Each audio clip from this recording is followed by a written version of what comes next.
Pazari që zhvesh institucionin. Çfarë fitoi realisht Sali Berisha duke I dhënë votat Endri Shabanit?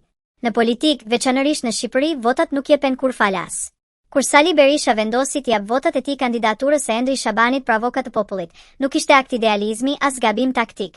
Ishte llogari e ftohtë politike. Dhe kur llogaria bëhet mbi një post kushtetues që duhet të jetë I pavarur, kostoja paguhet nga qytetarët. Ky nuk është një tekst emocional, është akt akuzë politike. Fitimi I parë, institucionalizimi I pazarit. Duke hyrë në këtë marrëveshje, Berisha e vulosi normalizimin e pazarit politik në një nga institucionet më të rëndësishme të mbrojtjes së qytetarëve.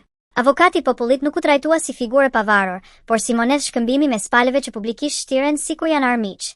Ky është fitim strategjik për politikën e vjetër, kur pazari bëhet norm, askush nuk mban më përgjegjësi. Fitimi I dytë, alibia e madhe e konsensusit. Me këtë vot, Berisha I dhuroi mazhorancës atë që I mungonte më shumë, alibinë e konsensusit. Tashmë pushteti mund të thotë. Edhe opozita votoi. Kjo fjali e vetme neutralizon çdo kritik të ardhshme ndaj avokatit të popullit dhe e shndërron institucionin në një zonë gri, ku askush nuk mban përgjigj dhe askush nuk guxon të përplaset fort me pushtetin. Fitimi I tretë, mbijetesa politike përmes zhurmës së rreme. Berisha fitoi diçka që I nevojitet jetikisht, provën se ende kontrollon vota dhe vendimmarrje. Jo për qytetarët, por për sistemin. Ai dërgoi mesazhin: pa mua nuk kalon asgjë. Por ky nuk është ndikim politik me vizion.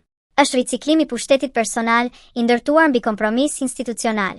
Fitimi I katërt, mpirja e konfliktit real. Një avokat populli I dal nga pazari nuk përplas pushtetin, nuk hap plag, nuk bëhet I rrezikshëm. Ai administrohet, jo vepron. Dhe kjo I shërben të gjithëve në politik, përveç qytetarëve. Kur institucionet e kontrollit bëhen të buta, sistemi merr frym lirisht.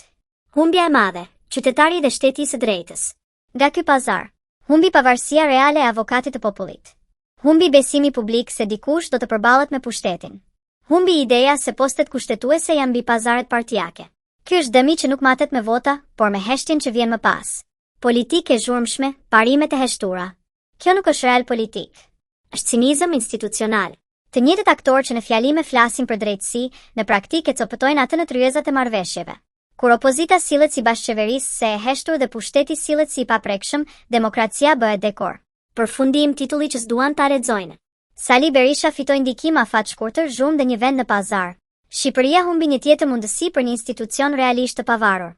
Ky është thelbi I politikës së vjetër. Të gjithë fitojnë brenda sistemit, ndërsa publiku humbet jashtë tij. Dhe për sa kohë këto pazare quhen maturi politike, kriza nuk është e individët, është vetë politika shqiptare.